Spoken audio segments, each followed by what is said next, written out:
por la lectura y a todos por esta nueva oportunidad de compartir con vosotros, bueno, pues estos estudios, ¿no?, que hacemos y que tanto bien nos aportan.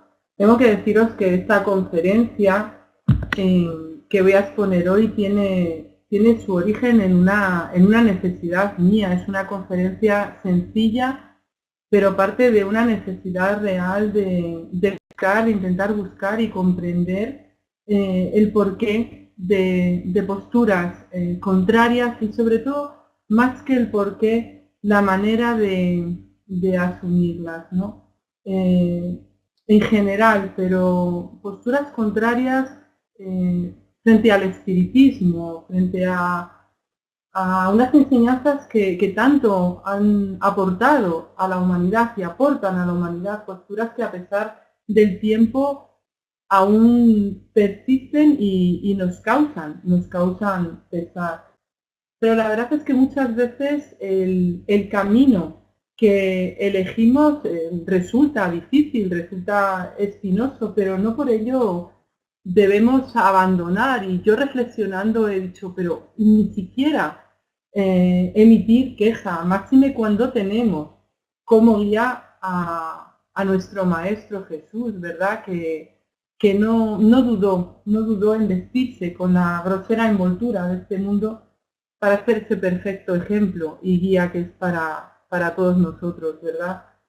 Bueno, voy a tratar de plasmar hoy aquí 4 reflexiones, unas poquitas reflexiones a las que me llevó mi estudio, y como todo lo que viene del espiritismo me trajo consuelo y unas directrices importantes, ¿verdad?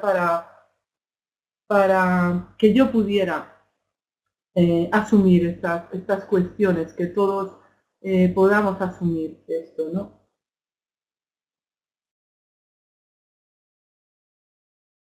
Pues bien, los grandes testimonios y las ideas renovadoras a lo largo de la historia sabemos que han tenido sus detractores. Buena cuenta de ello nos van a dar filósofos, pensadores, investigadores, predicadores del bien y, en definitiva, muchos adelantados a su época. Ni la ciencia, ni la política, ni la religión, ni filosofía se han librado de las duras críticas vertidas sobre algunos de sus grandes representantes. Porque miren, amparados por una justicia entrecomillada, aquellos que pretendían limitar el avance del pensamiento ofrecían la más severa resistencia, degradando y maltratando a aquel que traía consigo las simientes del progreso. Y estos son detractores que ayer y hoy pues siguen envueltos en las máscaras que les ocultan, porque se trata de esto, ¿no?, de ocultarse. Son hermanos vencidos ante su propia pasividad moral. Viendo esto se hace totalmente comprensible la frase de Platón, ¿no?, que dice que la obra maestra de la injusticia es parecer justo sin serlo, y realmente con esto aún nos topamos todavía, ¿no? Todos aquellos que han querido sacar a la humanidad de su ignorancia han visto levantarse delante de ellos altísimos muros, dolorosos calvarios y sufrido verdaderos escarnios.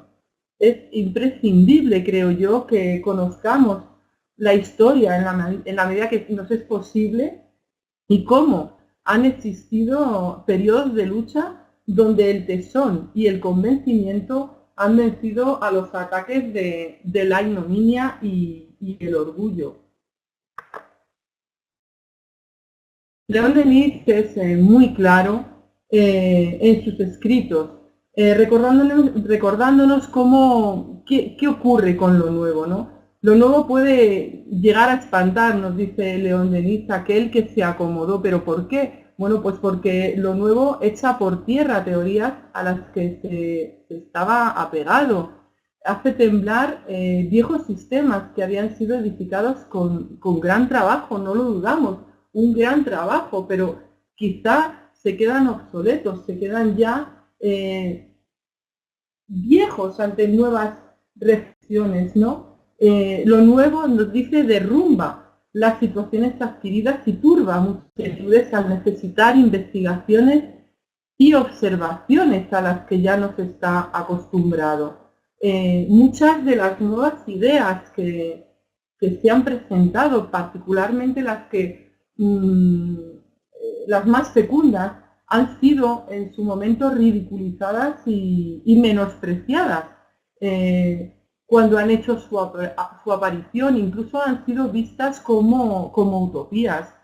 Y así fuimos y seremos, y seguiremos siendo, y seguiremos viviendo esas situaciones si no conseguimos dominar en nosotros mismos, ese orgullo cegador, esa tibieza y esa falta de fe en el porvenir que muchas veces nos envuelve y nos acecha.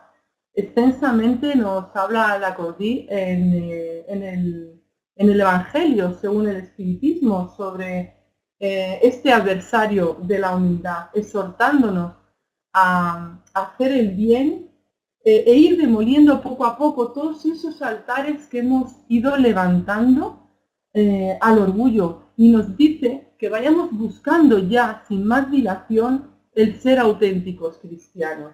¿Y esto qué significa? Pues ser personas de bien, personas que no se entretienen en la crítica destructiva, sino que se esfuerzan en construir. Porque el orgullo es un mal que ha hecho al hombre cometer vastos errores. Desde luego, si fuimos capaces de entregar a Jesús, que es ejemplo vivo de plenitud, ¿qué no haremos, verdad?, con los que compartimos evolución. Por eso la necesidad de conocer a Jesús y a sus enseñanzas, ¿verdad? La historia nos ha demostrado que no siempre reconocemos a los grandes pensadores, a las grandes personas, a aquellos con una mente preclara que pueden ayudar a la humanidad a mejorar y avanzar. Pero el progreso es una ley divina. Sabemos que el estado natural es transitorio y el hombre sale de él mediante el progreso y la civilización. Responden los espíritus, Allan Kardec, en la cuestión 779 del libro de los espíritus, que el hombre se desarrolla naturalmente por sí mismo, mas aclaran que no todos adelantan al mismo tiempo y de igual manera. Precisamente son los más evolucionados, esos a los que se rechaza a veces, ¿no?, los que ayudan al progreso de los otros por medio de su pensamiento, de sus ideas, por medio de ese contacto social. Sin embargo, pues lo sabemos todos, hay personas que intentan paralizar la marcha del progreso. Los espíritus nos advierten que no es dado al hombre detener esta marcha, aunque en muchas ocasiones vemos cómo le ponen impedimentos. Nos dice Kardec que puesto que el progreso es una condición humana, de humana naturaleza, nadie tiene poder para oponérsele. Es una fuerza viva que las malas leyes pueden retrasar, pero nos advierte que no pueden ahogar. Y nos dice que cuando estas leyes se tornan incompatibles con él, es el mismo progreso el que las arrastra, junto con todos aquellos que se están esforzando por mantenerlas vigentes, por ir quizá en contracorriente, ¿no? Porque el progreso necesita estar ahí, necesita avanzar. Y así seguirá ocurriendo, nos dice Allan Kardec, hasta que hayamos sido capaces de poner las leyes de los hombres, de acuerdo con la justicia divina. Porque esta, la justicia divina, desea el bien para todos y no admite leyes sancionadas por el fuerte en detrimento del débil. Siempre están presentes estos dos grandes obstáculos. El orgullo y el egoísmo, que son barreras levantadas que frenan el progreso moral, porque recordemos que el progreso intelectual marcha siempre. Bueno, yo he hecho memoria, ¿no?, de algunos personajes en la historia que se han visto realmente abatidos, ¿no?, por estos detractores, por estas personas que querían frenar sus ideas, que querían poner límites a este progreso, ¿no? Una vez, hablando con Valle, ¿no?, hablamos del faraón Akenatón, ¿verdad? Y recordé, digo, bueno, voy a mirar sobre él, ¿no? El faraón Akenatón y su esposa Nefertiti decidieron desafiar, ¿no?, el sistema de fe del antiguo Egipto. Él era el 10º faraón de la dinastía 18ª de Egipto, y su reino pues se sitúa desde 1353 a.C. En aquella época Egipto era pues un país de los más ricos y poderosos del mundo. Tenían un ejército pues que derrotaba a cualquier otro ejército que lo enfrentara, y tenían unas cosechas abundantes que abastecían sobradamente a la población. Tenían templos y palacios colmados de tesoros, y toda esta riqueza, toda esta prosperidad, ellos estaban convencidos que se debía a que mantenían a sus dioses contentos. Sin embargo, llega Akenatón y quiere cambiar una religión que lleva más de 1500 años de antigüedad, ¿no? Es el primer reformador religioso del que se tiene registro histórico, ¿no? Y desde luego su reinado implica muchísimos cambios no solo a nivel religioso, sino político, incluso en las artes. Pues bien, ¿qué quiere hacer Akenatón? Akenatón quiere reemplazar el panteón de los dioses egipcios con un solo dios. Él tiene la idea de un solo dios creador, el sol o Atón, tal como se le llamaba. Y fíjense qué impacto. Él decreta que los 2000 dioses tradicionales que habían protegido a Egipto durante tantísimo tiempo quedaban eliminados, ¿no? Esto es algo que la población se queda realmente sorprendida, ¿no? Él realiza un viaje por el desierto y tiene una visión. ¿Veis ahí en la diapositiva? Esta es la visión de Akenatón, y a raíz de esta visión decide manda construir una ciudad que va a ser el corazón político y religioso de la nación. Se llama Amarna, y bueno, va a ser el centro de este nuevo culto. Se han encontrado grabados que revelan cómo vivía Akenatón, cómo vivía la familia real. Y mirar, aquí en estas imágenes se ve a matrimonio con sus hijas, abrazándolas. Se ve también a Akenatón llorando, ¿no? Bueno, pues hasta entonces ninguna familia real egipcia había sido retratada mostrando afecto. Esto es algo novedoso también, como decíamos, en el arte, ¿no? Hay una sensibilidad que este faraón también trae, ¿no? Esta imagen en la que está él llorando, bueno, pues se pasan por un periodo tremendo, por una sucesión de infortunios que hacen caer todo lo que pretendieron perpetuar. ¿Qué ocurre con esta idea de un Dios único y todo lo que recordará a él? Pues que es eliminado. Llega Tutankamón, que es su sucesor, y restaura todo el poder y la prosperidad a Egipto, restaura los antiguos dioses. Los sacerdotes vuelven con mucho más poder que nunca, y todo, bueno, volvió a la normalidad. Se intenta borrar todo rastro de este faraón, y bueno, pues nunca más ningún faraón volvió a desafiar a los dioses.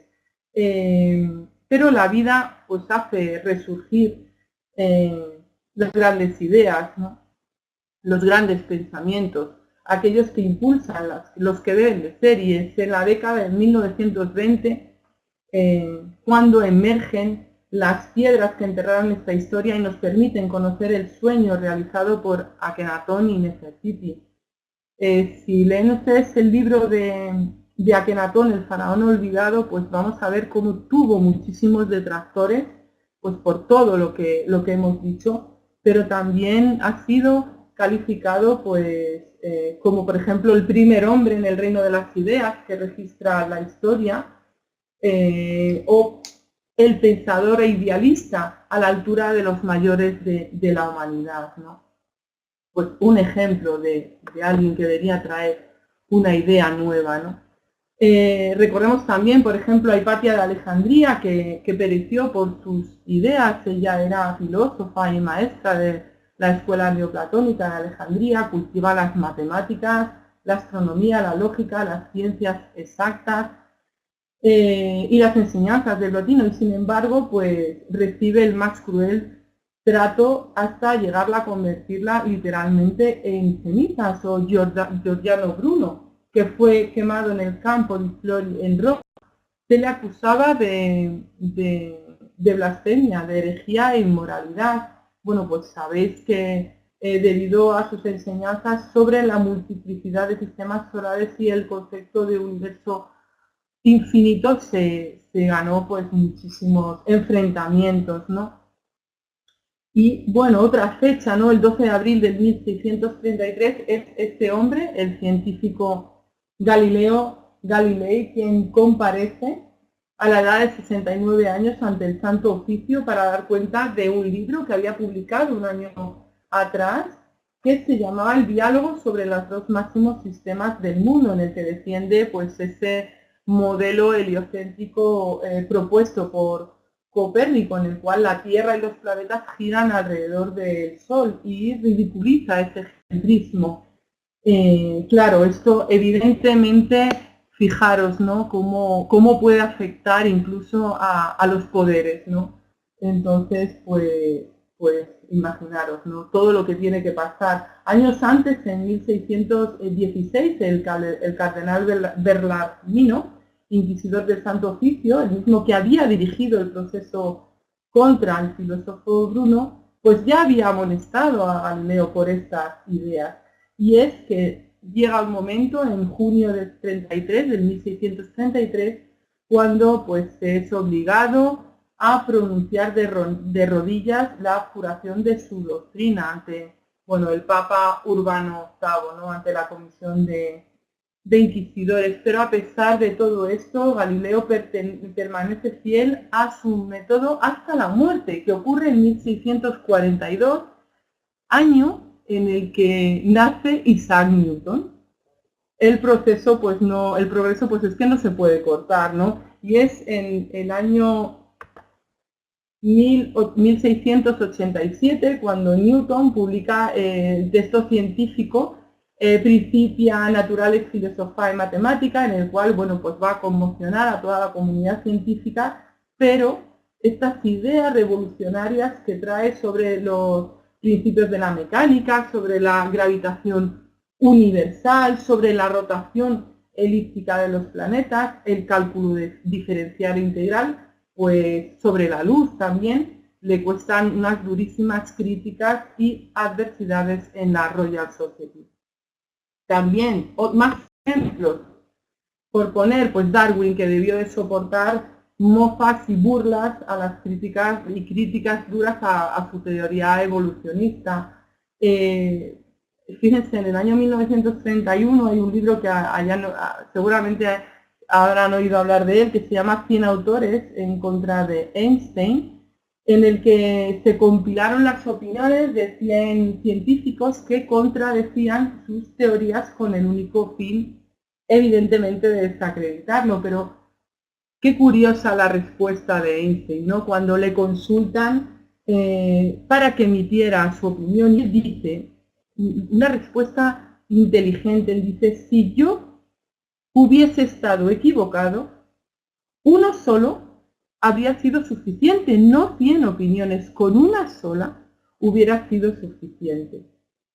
Otro ejemplo que me impactó muchísimo fue el de Barbara McClintock, que fue una científica estadounidense especializada en citogenética, ¿no? Ella en los años 40 y 50 descubre el proceso de transposición de diferentes elementos del genoma.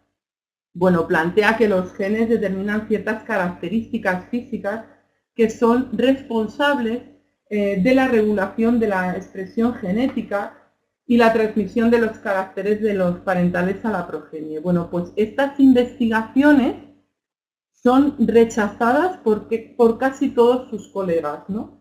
Y llegando a la burla, la excluían de todo hasta tal punto que en 1953, esto es muy grave, ¿no? Hasta llega a dejar de publicar sus trabajos. Se aparta porque no podía soportar este comportamiento de sus colegas, ¿no? Bueno, pues 30 años después, en el 83, se le otorga el Premio Nobel de Medicina o Filosofía como forma de darle la razón, mientras sus detractores quedan en el olvido. Al final, tal como decíamos al principio, no se puede poner límite al progreso. Y podíamos llevarnos días hablando de todos aquellos hombres, mujeres e ideas que han tenido que pasar por el desprecio de sus coetáneos. Pero volvamos al espiritismo. León Denis con certeza dijo que ya no se aprisiona ni se quema a nadie por el delito de opinar, pero el sarcasmo y la burla son aún formas de opresión. Esta mañana estaba yo pensando sobre esta conferencia, reflexionando, y desde luego, madre mía, lo que estamos haciendo ahora mismo con la burla es algo realmente público. La burla, el sarcasmo, el desprecio, la falta de respeto hacia los demás, es algo que está en las redes, que está en todos los sitios, en los programas, está desgraciadamente en muchos adultos que tienen familia, y luego nos preguntamos el por qué ocurren situaciones tan duras en los colegios, con nuestros niños, con nuestros adolescentes, que están sufriendo estos desprecios, estas formas burlescas a su físico, a su forma de ser, de sentir, de verse. Desde luego tendríamos que reflexionar mucho sobre esto. El apóstol del espiritismo se pregunta si, refiriéndose a nuestra doctrina, si no tendremos derecho a pedir a sus detractores un poco de reflexión antes de condenar sin examen, no ya las ideas ni las especulaciones, sino los hechos de observación y de experiencia. Y hoy, desde luego, yo hago aquí un llamamiento igual, ¿no? Vamos a pedir hoy a algunos que hagan esta reflexión. Una reflexión que, como he dicho, hago extensible a todo nuestro comportamiento. Y es que la verdad es que la ignorancia pues es muy atrevida, ¿no? Releyendo la revista Espírita de junio de 1862, en el mes de junio, me llamó mucho la atención un artículo donde se ataca directamente a Kardec. La verdad es que Kardec tuvo que sufrir mucho, incluso desde los más cercanos, ¿no? Pero esta vez, según versión de un eclesiástico que se narra, ¿no? en este artículo, Allan Kardec pues era un hombre que se estaba lucrando con el espiritismo. Él decía que era un hombre rico, y bueno, hasta el punto que decía que en su casa todo brillaba y que caminaban sobre las más bellas alfombras de Aubusson, ¿no? Dice, ¿no? Este eclesiástico, que se le conocía pobre en Lyon, que se le había conocido así en Lyon, y que ahora se transportaba en un coche de cuatro caballos, viviendo en París pues de una manera principesca, ¿no? Según este acusador, la fortuna le procede de Inglaterra, desde que se ocupó del espiritismo, y el abad, que este hombre el abad, dice que remunera fíjense, abundantemente a sus agentes de fuera de la capital. Y entre sus delitos le atribuye el de vender a altos precios los manuscritos de sus obras. Desde luego, nada más lejos de la realidad si hemos leído y estudiado la obra de Kardec y su biografía, ¿no? Totalmente lejos. Kardec, seguro de su labor, contesta de manera tranquila, sabedor de que la calumnia no puede abatir al hombre honrado, y esto es una gran lección. Habiendo rendido previamente las cuentas a la Sociedad de París, pues nada más tiene que aportar para desmontar la mentira económica sobre sus publicaciones.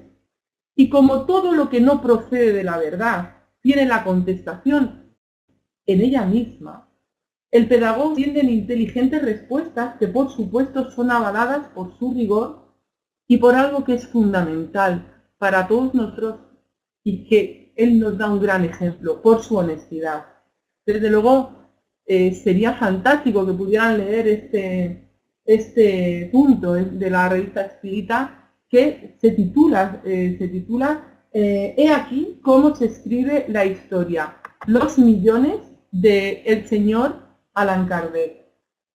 Y leyendo la respuesta más profundamente, podemos sentir la seguridad que muestra el codificador y acercarnos a aquello por lo que él pasó, que no fue poco, formando parte de la historia de todos los que se entregaron a la verdad, iluminándose a sí mismo por el esfuerzo y la confianza en el bien superior. Kardec fue superando muchos obstáculos del camino y nunca, jamás respondió en la línea del desprecio o de la descalificación, sino con la coherencia y con el bien del que era portador. Él asumió una grandísima responsabilidad y estuvo a la altura de los grandes hombres, siendo ejemplo de sus propias palabras cuando nos aclaró que hay dos clases de progreso que se prestan mutuo apoyo.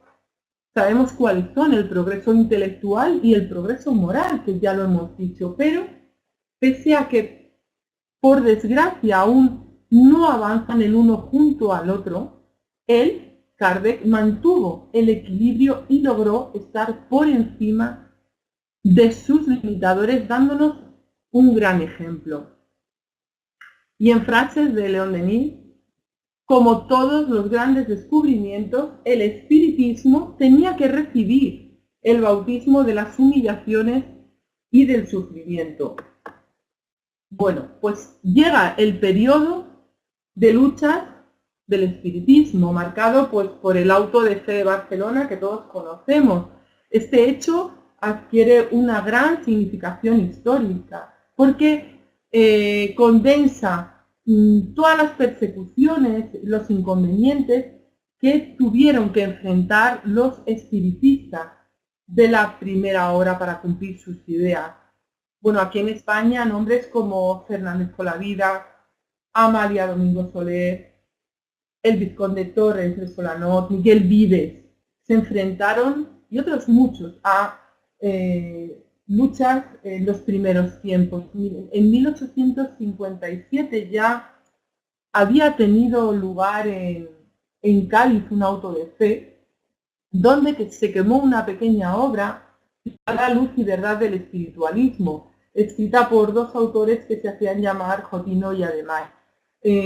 No dejando diferente a nadie, esta obra llega a manos del obispo Arbolí, quien los manda a quemar en la hoguera de este auto de fe. Pero ahí estaba la inquietud, ¿no? Y estaba la necesidad de saber, estaba latente, ¿no? Todos sabemos cómo ocurre el hecho de Barcelona, ¿no? A las 10:30 de la mañana de ese 9 de octubre de 1861, en la explanada de la ciudad, pues se van a quemar por orden del obispo don Antonio Palau y Terme, 300 volúmenes y folletos del espiritismo importados por don José María Fernández Colavida. y bueno, pues los títulos que se quemaron, ¿no? Pues la revista espiritista, la revista espiritualista del director Piedad, el libro de los espíritus, el libro de los mediums, qué es el espiritismo, fragmento de la sonata dictada por el espíritu Mozart, cartas de un católico sobre espiritismo por el doctor Grant, historia de Juana de Arco dictada por ella misma, a la señorita Hermann Dufour, y la realidad de los espíritus demostrada por la escritura directa por el barón sueco de Wildenstube. Después de la quema de este acto, ¿no? De esta terrible hoguera, pues se recogieron fragmentos del libro de los espíritus. Aquello que pretendía ahogar, lo que hizo fue despertar la curiosidad de muchos, porque no podemos poner diques al conocimiento, ni a la búsqueda, ni al progreso. La persecución lo que va a hacer es, en muchas ocasiones, es ser provechosa y para la misma idea que se ha deseado, ¿no? Proscribir.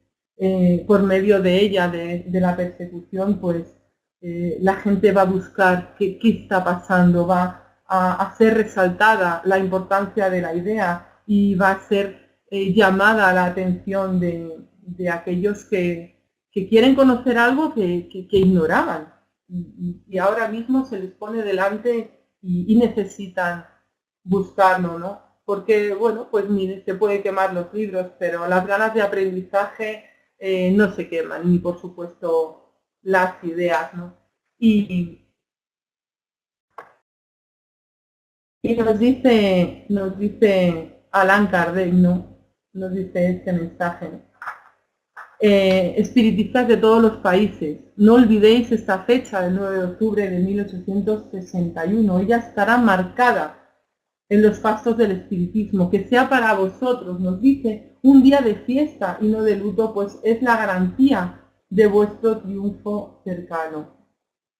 También se recibe una comunicación poco después por un espíritu que dijo ser un antiguo librero del siglo XVI. Y Florentino Barrera, autor del libro Autor de Fe de Barcelona, atribuye el mensaje a Etienne Dolet, un humanista notable, traductor, escritor, impresor francés, que fue acusado en su momento también de ateísmo y murió quemado, ¿no? Junto a sus libros. Y él en este mensaje, Dolet, nos dice que el amor a la verdad siempre debe oírse, siempre debe hacerse oír. La verdad atraviesa la nube y a la vez resplandece por todas partes. Nos advierte que el espiritismo ha llegado a ser conocido por todos, pronto será juzgado y puesto en práctica. Cuantas más persecuciones haya, más rápido esta sublime doctrina llegará a su apogeo. Porque nos dice que sus más crueles enemigos, que son, y lo deja muy claro, los enemigos del Cristo y del progreso, actúan de manera que nadie ignore que Dios permite a aquellos que dejaron esa tierra de exilio regresar hacia aquellos que se ha amado. Y nos dice que nos tranquilicemos, porque las hogueras se van a apagar por sí mismas. Y si los libros, evidentemente, son arrojados al fuego, el pensamiento inmortal les sobrevive. Y por supuesto, las voces del cielo van a seguir ahí con nosotros. Sigue en la revista de 1861, en el mes de noviembre, otra comunicación firmada por Santo Domingo, en la que explica cómo la condena en Barcelona fue inspirada para atraer a de periodistas que se quedaban indiferentes ante la agitación profunda que removía las ciudades y los centros espíritas. Y nos dice que es necesario que se hable del espiritismo. Bueno, pues otros, unos pues hablando constatando el hecho que ocurre en Barcelona, otros desmintiéndolo, y bueno, pues todas estas publicaciones que también he estado leyendo acerca de ellas, pero bueno, no tenía tiempo para hablar de ellas, bueno, pues han dado lugar pues a una polémica nos dice que va a dar la vuelta al mundo, ¿no? Y de la que el espiritismo pues va a salir reforzado y sacará provecho. Y dice que he aquí el motivo por el cual hoy la guardia de la Inquisición ha hecho su último auto de fe, porque lo hemos querido así. Hoy estamos aquí hablando de este hecho, pues la historia debe de recordar sus errores para no repetirlos. Hoy el espiritismo es parte del mundo e impulso para la humanidad, es el consuelo de los hombres y la puerta abierta al conocimiento del ser divino que somos. El espíritu inmortal que nos enseña el espiritismo que puebla el universo creado por el amor de nuestro Padre. Es el obispo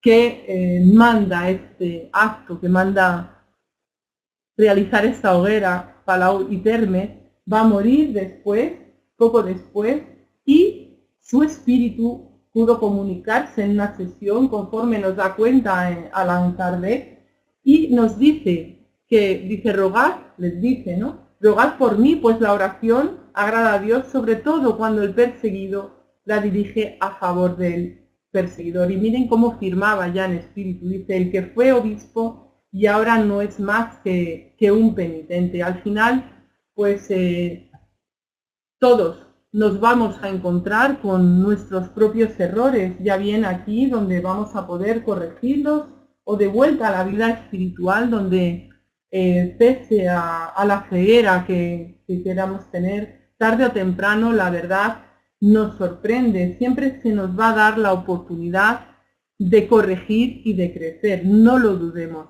nunca. Kardec nos recuerda motivos para no guardar resentimiento a este obispo equivocado, y en estos consejos yo he visto una lección extraordinaria para aplicar a nuestros propios acontecimientos. Consejos preciosos, ¿no? Dice, el verdadero espírita no guarda resentimiento hacia nadie, no conserva rencor, olvida las ofensas y, a ejemplo de Cristo, perdona a sus enemigos. En segundo lugar, nos recuerda que lejos de perjudicar, el obispo ha ayudado, ¿no?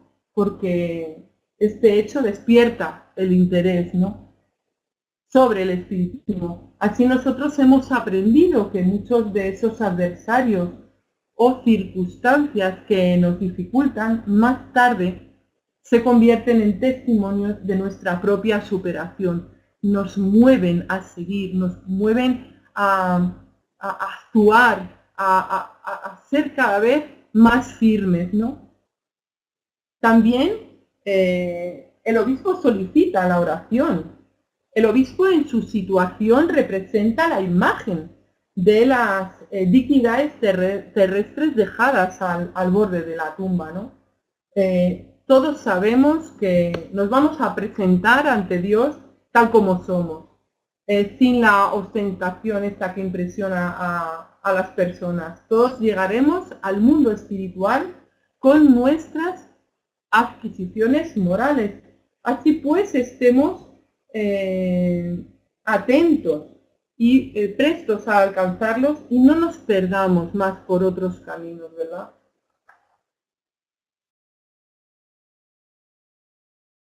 Allan Kardec nos ofrece respuestas ante la polémica, respuestas que he puesto en esta diapositiva porque me parecen fundamentales y a mí me ofrecen un gran consuelo. Lo primero que afirma Kardec es la necesidad de moderación y la huida total de los personalismos, ¿no?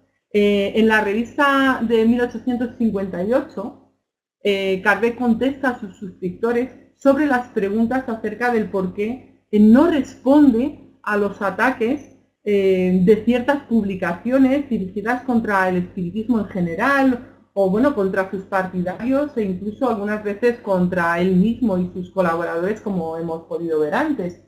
Nos dice Kardec que en ciertos casos el silencio es la mejor respuesta. Máxime en la polémica que va a degenerar en personalismos, ya que, bueno, pues es verdad que ya de por sí estos repugnan al hombre serio, el lenguaje del pedagogo, ¿no? Serían para él respuestas que tomarían un tiempo que puede ser empleado más útilmente. Es verdad, muchas veces urdiendo a lo mejor contestaciones, ¿no?, a estas críticas, pues estamos perdiendo un tiempo precioso. Y referente al silencio, pues Confucio decía que es el amigo que jamás traiciona, así que tengamos en cuenta, ¿no?, estos consejos. Creo que todo esto es aplicable hoy. Detrás de muchas críticas está ese ego que ensancha al orgulloso y que lo único que pretende es distraer de las verdades y recibir vana admiración. Bueno, pues Kardec nos advierte también que hay una polémica ante la cual nunca debemos retroceder. Aquí sí que tenemos que estar firmes, ¿no? Y es la discusión seria de los principios que profesamos, ¿no? Tenemos que distinguir estos ataques generales dirigidos contra la doctrina sin otra finalidad que no sea la de criticar y que son realizados por parte de personas que rechazan sistemáticamente todo lo que no comprenden, ¿no? Las personas que trabajamos, ¿no?, en el espiritismo y que, bueno, pues de buena voluntad ofrecemos estudios y con trabajo y muchas veces con miedo incluso, ¿no?, de errar, ¿no? Pero estamos ahí, ¿no? Nos vemos a veces hasta insultados, ¿no?, y criticados muchas veces. Los que estamos empezando y no digamos nuestros queridos compañeros que llevan tanto tiempo. Bueno, pues estas críticas pues no tienen fundamento, la verdad. Esto realmente no merece la pena perder el tiempo con ello. Y dice Kardec que el terreno que el espiritismo gana día a día ya es una respuesta suficiente, ¿no? Porque hay gente que habla sin conocer la cuestión ni siquiera del objeto de su crítica, sin molestarse en profundizar. Y para contestar a estas personas, pues sería necesario entrar en una serie de explicaciones que desde luego creemos que sería inútil, ¿no? Porque si ellos mismos no han hecho el esfuerzo, pues poco vamos a cambiar nosotros, ¿no? Esto nos lo encontramos hoy mismo, personas que evidentemente realizan críticas sin esa conciencia, la más mínima conciencia de lo que hablan, y no digamos ya los que usan el nombre del espiritismo aplicándolo a cuestiones que ni se aproximan a su significado real. Bueno, ahora analicemos en cuanto a otras cuestiones, ¿no? Aquellos que habiendo estudiado, no han comprendido todo. Estos, bueno, pues quieren saber y esclarecerse y plantean objeciones con conocimiento de causa y buena fe. Aquí sí debemos aceptar la controversia que nos llevará pues a aumentar nuestros conocimientos y a corregir errores que por supuesto evidentemente se pueden cometer. Esto es lo que llama Allan Kardec la polémica útil, ¿no? Y bueno, siempre que sea hecha entre personas serias y con respeto, que se hacen respetar y bueno, con una moral y una ética, ¿no?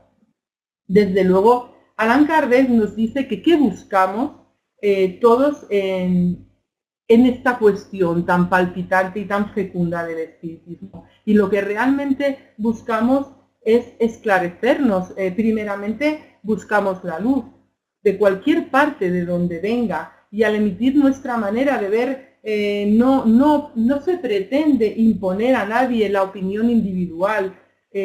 Por eso la debemos de entregar a la discusión y a estar dispuestos a abandonarla si se nos demuestra que estamos equivocados.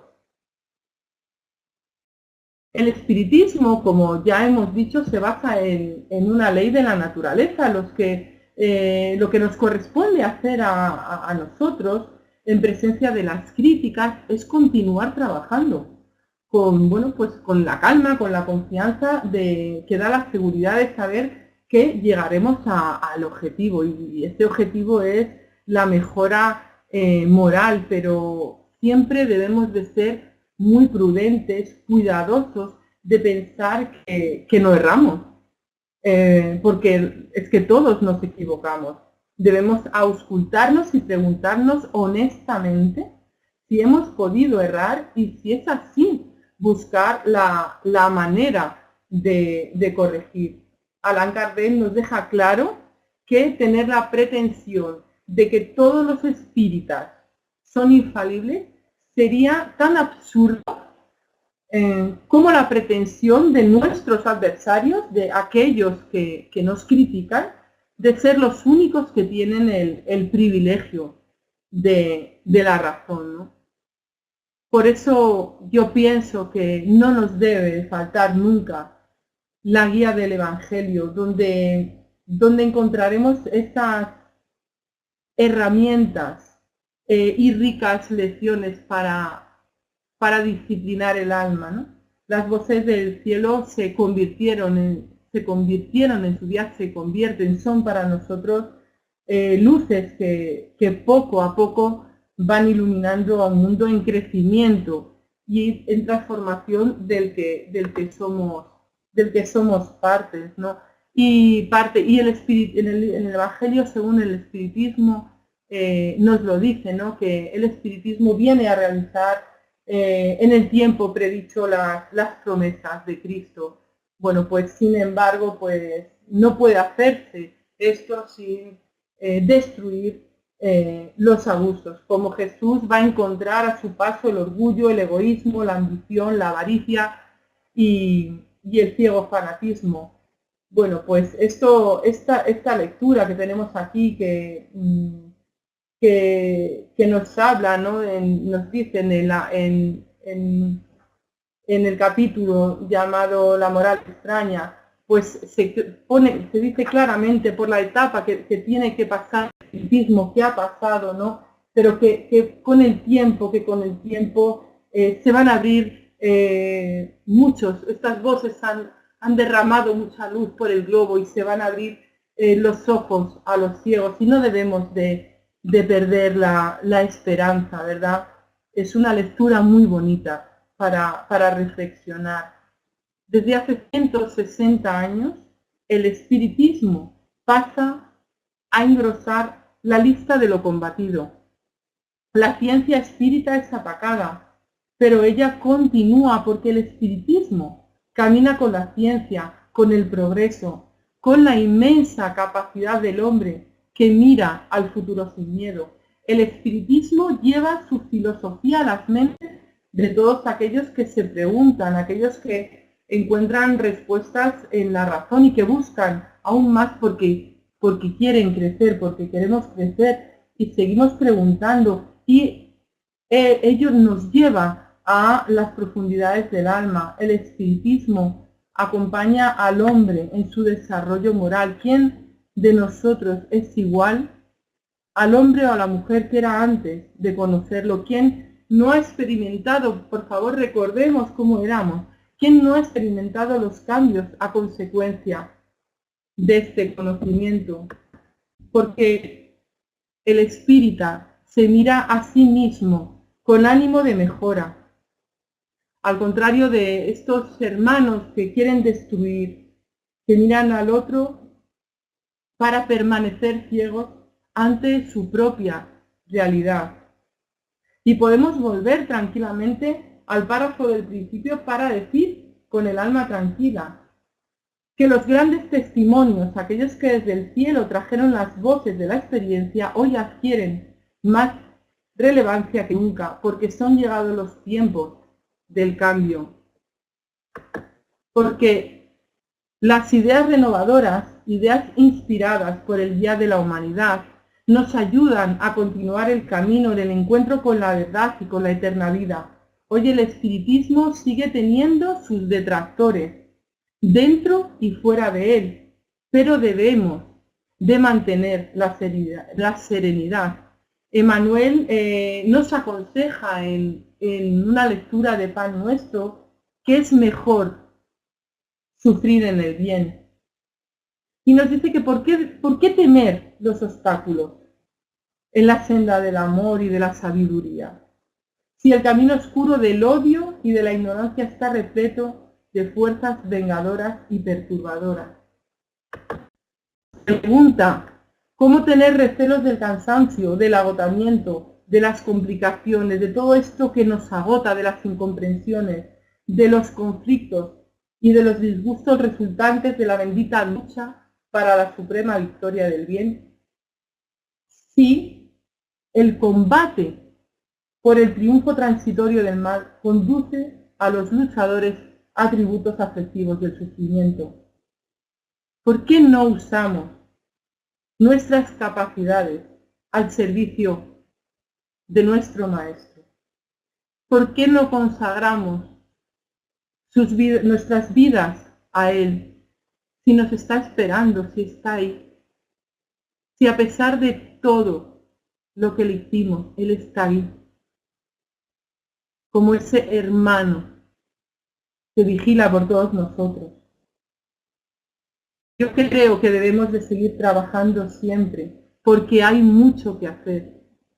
Debemos de pasar por encima de todos aquellos que nos critican, de todos aquellos que emiten palabras que, Dios mío, que jamás oigan ellos mismos. De todos aquellos que desprecian el esfuerzo del que está preparando un trabajo al servicio de los demás, del que está horas estudiando porque no tenemos todo el saber, de los que nos reunimos en los centros espíritas. Nos sentimos hermanos.